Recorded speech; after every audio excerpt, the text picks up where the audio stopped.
Boa noite, meus amigos, meus irmãos.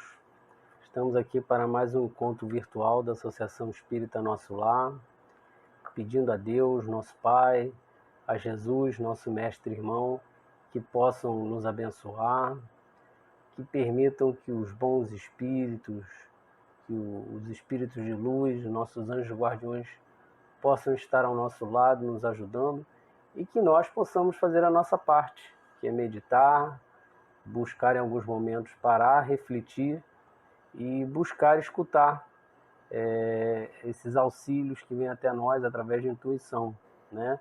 Então que Jesus abençoe a todos nós, que Jesus estenda suas luzes e suas graças sobre o nosso mundo, trazendo saúde e paz para todos. O tema que nós escolhemos hoje para conversar é o tema compreensão, né? É uma página do livro Ceifa de Luz, né? Psicografia de Chico Xavier, né? Pelo Espírito Emmanuel. Seu item 29, página Compreensão.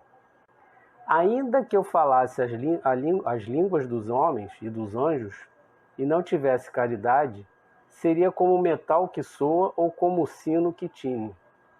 Paulo, primeira epístola aos Coríntios, capítulo 13, versículo 1.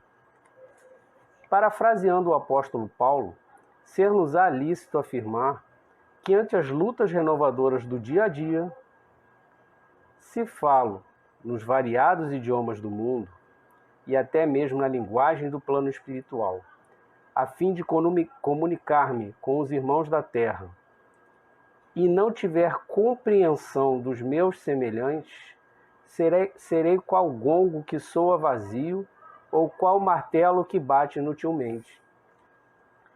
Se cobrir-me de dons espirituais e adquirir fé, a ponto de transplantar montanhas, e não tiver compreensão das necessidades do próximo, nada sou.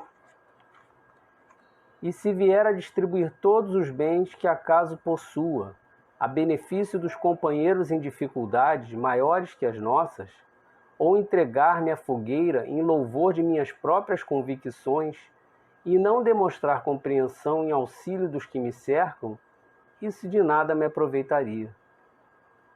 A compreensão é tolerante, prestimosa, não sente inveja, não se precipita e não se ensoberbece em coisa alguma. Não se desvaira em ambição, não se apaixona pelos interesses próprios, não se irrita, nem suspeita mal. Tudo suporta, crê no bem, espera o melhor e sofre sem reclamar. Não se regozija com a injustiça, e sim procura ser útil em espírito e verdade. De todas as virtudes, permanecem por maiores a fé, a esperança e a caridade. E a caridade, evidentemente, é a maior de todas. Entretanto, urge observar que, se fora da caridade não há salvação, sem compreensão, a caridade falha sempre em seus propósitos, sem completar-se para ninguém. Então, meus irmãos, vejamos a profundidade dessa página, né, que Emmanuel nos traz, falando de compreensão, né? Ele fala que a gente pode ter todos os idiomas do mundo e até a linguagem do plano espiritual. Mas se a gente não conseguir compreender os nossos semelhantes, nós somos um gongo que soa vazio. A gente pode se cobrir de dons espirituais e adquirir a fé a ponto de transportar montanhas.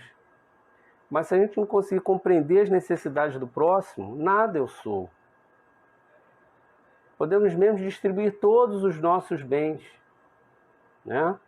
Mas se eu não tiver compreensão, auxílio, compreensão dos que me cercam, isso de nada me aproveitaria.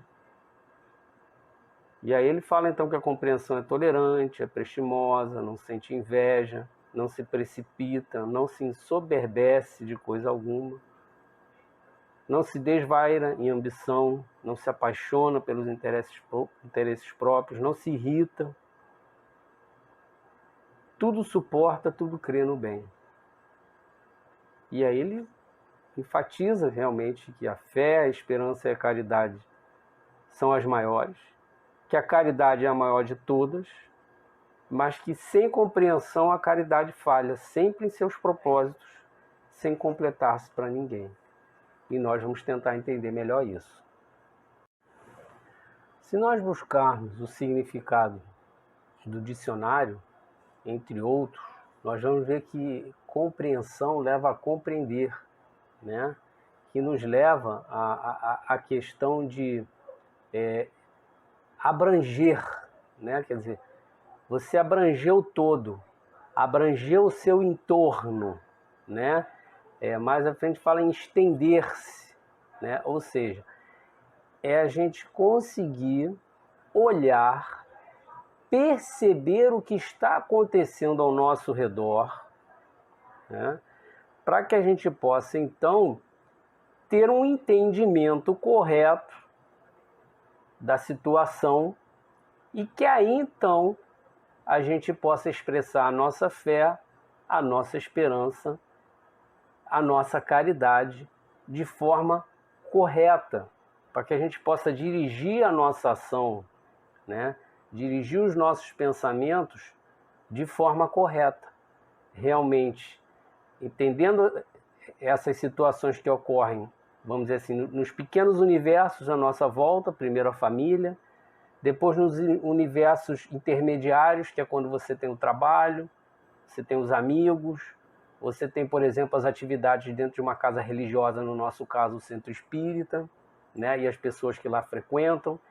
E você tem, então, num ambiente mais extenso ainda. Quando a gente, por exemplo, vai pensar no que está acontecendo com as pessoas do nosso bairro, com o que está acontecendo com as pessoas da nossa cidade, do nosso estado, do nosso país, ou ainda, talvez antes do país, das regiões que compõem o país, né? O que está acontecendo com o nosso continente, e aí a gente pode pensar em termos de continente americano no sul, o continente americano central, o continente americano do norte, e nós podemos então pensar em termos globais, no que está acontecendo com o globo, com tudo o que acontece no nosso planeta, aí nos referindo mais aos encarnados, mas a gente pode pensar também no que está acontecendo com o nosso planeta no plano espiritual, no que tange aos irmãos desencarnados. E aí a gente podemos ir expandindo, meus irmãos, o que está acontecendo com o universo, né? Com o nosso sistema solar, né? Então fazer parte desse grande todo. Claro que a gente talvez tenha exorbitado um pouco, tenha ido um pouco longe demais, pensando em universo. Acho que se a gente conseguir se concentrar no nosso planeta, né? Nos países, no nosso país, na nossa cidade, tentar ver realmente quais são as maiores necessidades, para que a gente possa fazer julgamentos corretos. Não julgamentos que visem uma condenação ou apontar o dedo dizendo que esse ou aquele está errado, porque todos nós erramos ao longo da nossa evolução. E Deus nos concede novas chances. Mas que a gente possa ter um julgamento realmente de quem está precisando mais, né? Que a gente possa direcionar nesse momento essa ajuda, essa caridade. E claro, às vezes as coisas vão surgindo e a gente tem que estar pronto para ajudar, né? Ainda no livro, agora Pérolas do Além, que reúne citações das obras de Chico, né? E ele meio que funciona como um mini dicionário. Você tem algumas palavras que ele traz, então, citações das obras que se referem a essa palavra. No caso aqui, compreensão, nós temos duas. Quando há compreensão recíproca, vivemos na antecâmara da ventura celeste. Vejam bem, ventura celeste, compreensão recíproca. Vivemos na antecâmara da aventura celeste. E se permanecemos em desentendimento e maldade, temos o inferno vivo, né? Porque o desentendimento e a maldade, elas geram esses maus sentimentos, antagonismos, né? Vinganças. Então você acaba tendo esse inferno dentro de si mesmo. Isso está em nosso lar. E no livro, acho que é Vinha de Luz, sim, Vinha de Luz, a gente tem: compreensão não se improvisa. É obra de tempo, colaboração e harmonia. Porque assim como toda virtude, ela se desenvolve, ela é trabalhada ao longo das reencarnações pelo espírito, pelos espíritos. E então, como ele fala aqui, a compreensão não se improvisa. Ela é obra do tempo, várias reencarnações. Nós colaborando uns com os outros, vamos desenvolvendo isso, buscando a harmonia, né? Então a gente vê a importância de compreender, né? De se estender, de abranger no sentido de compreender o que está acontecendo no entorno de nós, né? De juntar esse conhecimento espiritual que nós temos já de doutrina e tentar fazer o que é melhor para o progresso de todos, como um todo. Mesmo, nós às vezes usamos alguns termos, por exemplo, usamos aqui o termo correto, né? O que é o mais correto no momento que o nosso entendimento permite nós alcançarmos, né? Nós ainda estamos a caminho da perfeição, então muitas vezes nós vamos fazer escolhas que julgamos naquele momento serem corretas, mas talvez nem sejam as mais corretas, mas nós temos que tentar. E para isso temos que usar tudo o que temos ao nosso alcance: o conhecimento material, o conhecimento espiritual, conversar com as pessoas, né? A questão de compreender é perceber o ambiente à nossa volta para tentar perceber o que é mais real, o que é mais verdade e tentar ajudar. E nesse sentido vão haver várias demandas que vão ser verdadeiras, porque o que não falta no nosso planeta são coisas para serem feitas, né? Nós poderíamos citar aí a campanha da Unicef com as crianças, poderíamos citar aí a campanha dos Médicos Sem Fronteiras, o trabalho realizado por vários orfanatos, asilos, hospitais, temos os irmãos que se encontram nas penitenciárias, os menores que se encontram nas casas de reformatório, as pessoas que estão na rua com fome, as pessoas vítimas de tragédias. Então, assim, são todas ações nobres, né? Expandimos um pouco mais políticas de desenvolvimento realizadas pelas diversas esferas do governo, que, assim, no nosso modo de ver, teriam que atender primeiro as regiões mais carentes, mais necessitadas, enfim. Fazer o que está ao nosso alcance e sempre procurar ajudar a todos. Para a gente tentar compreender melhor um pouquinho dessa questão da compreensão, nós agora vamos para o Evangelho segundo o Espiritismo, no seu capítulo 13, não saiba a vossa mão esquerda, né, o que a mão direita dá, né? Nós temos lá um ponto que é os infortúnios ocultos, né? E nós vamos ler esse texto agora, né?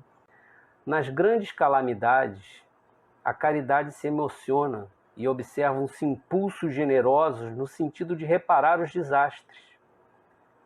Mas a par desses desastres gerais, há milhares de desastres particulares que passam desapercebidos.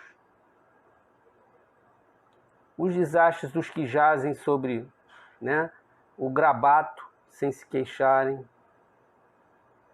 Esses infortúnios discretos e ocultos são os que a verdadeira generosidade sabe descobrir sem esperar que peçam assistência. Ele falou que mais atrás, né, os que jazem sobre um grabato sem se queixarem. Grabato é um leito pequeno e miserável, né?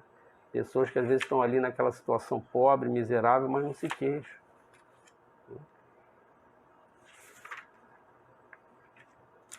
Quem é essa mulher de ar distinto, de traje tão simples, embora bem cuidado, e que traz em sua companhia uma mocinha tão modestamente vestida. Entra numa casa de sórdida aparência, onde sem dúvida é conhecida, pois que à entrada saúdam respeitosamente. Aonde vai ela? Sobe até a mansarda, onde jaz uma mãe de família cercada de crianças. A sua chegada refugia a alegria naqueles rostos emagrecidos.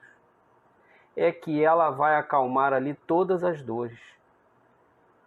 Traz o de que necessitam, condimentado de meigas e consoladoras palavras, que fazem que os seus protegidos, que não são os profissionais da mendicância, aceitem o benefício sem corar, sem vergonha, né?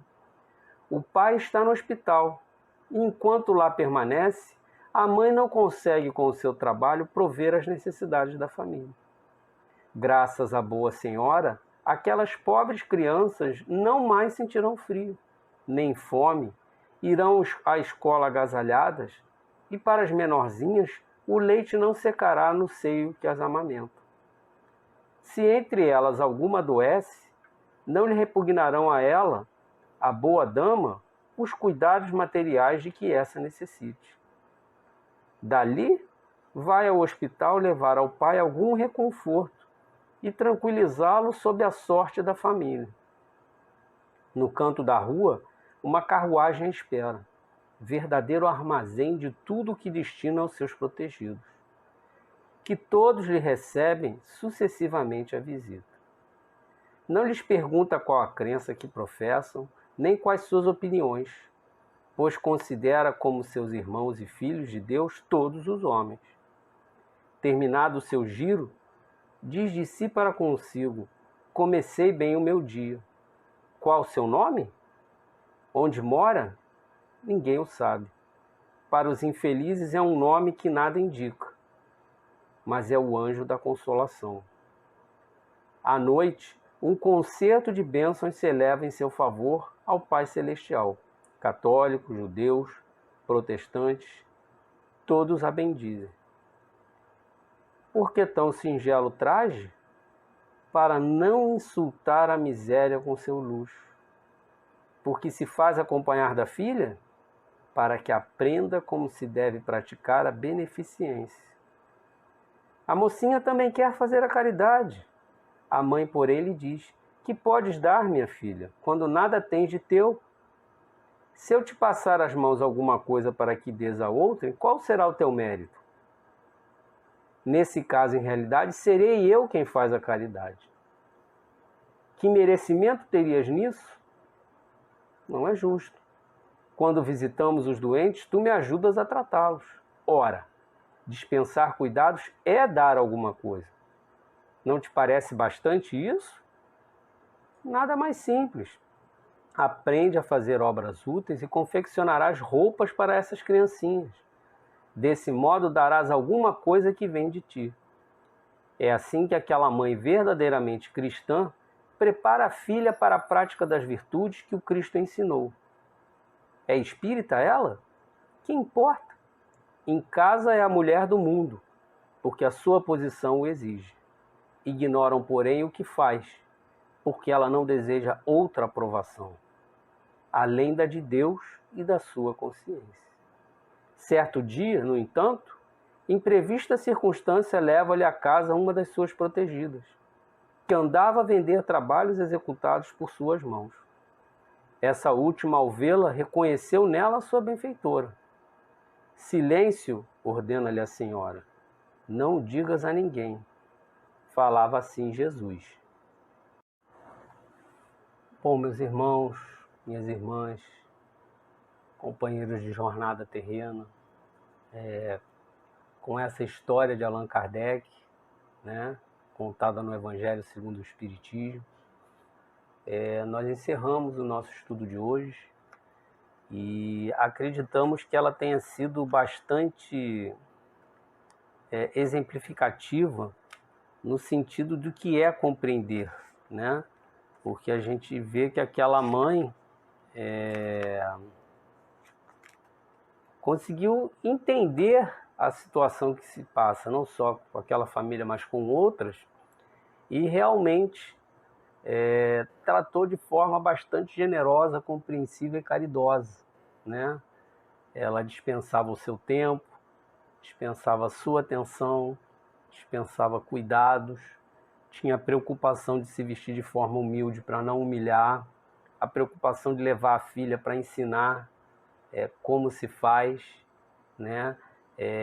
No caso em questão, ela ainda ia ao hospital para dar tranquilidade para o marido, mostrando para a gente realmente que ela tentou ali dentro do possível. Talvez outras pessoas consigam até imaginar mais coisas, mas ela conseguiu compreender, se acercar, abranger a situação que estava acontecendo no entorno e tentar atender todos os pontos que dali saíam.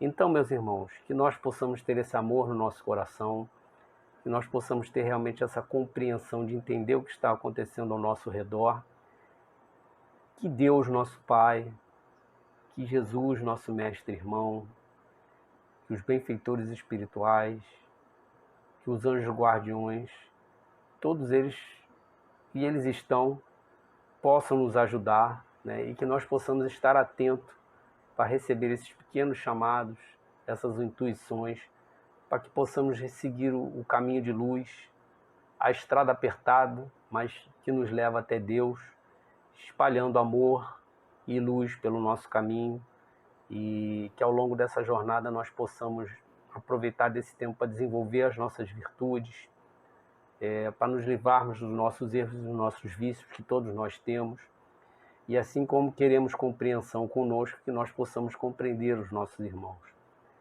Então, que muita luz, muita saúde, muita paz, fé e esperança para todos nós ao longo dessa semana e ao longo de toda a nossa jornada terrena. Muito obrigado e fiquem com Deus. Que assim seja.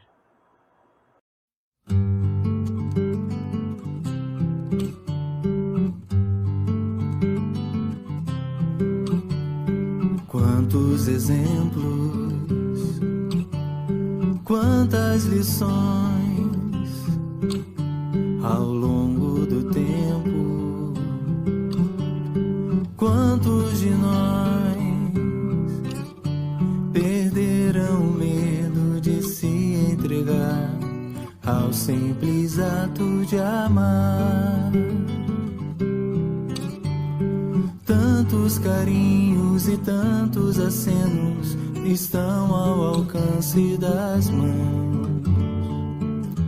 Um jeito de olhar, um abraço de irmão, e quando um sorriso transforma o dia daquele que vive tão só. Gestos pequenos, você percebeu, são grandes mensagens de Deus. Gestos pequenos, você já notou, são grandes sementes de amor. Quantos exemplos, quantas lições ao longo do tempo. Quantos de nós perderam o medo de se entregar ao simples ato de amar? Viram no outro um espelho de si, mesmo com pouco e nada a esperar, encontraram no amor uma chance real de viver a felicidade.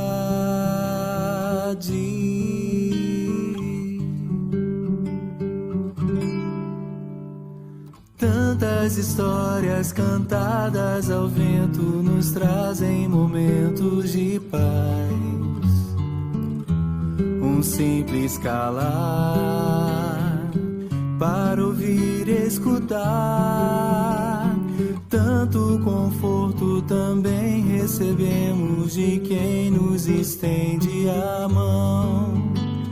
Gestos pequenos, você percebeu, são grandes mensagens de Deus.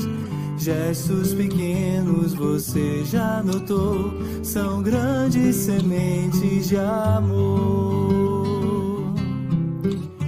de amor, de amor.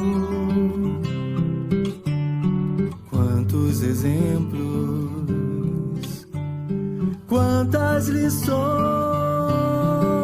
ao longo do tempo. Quantos de nós perderam o medo de se entregar ao simples ato de amar?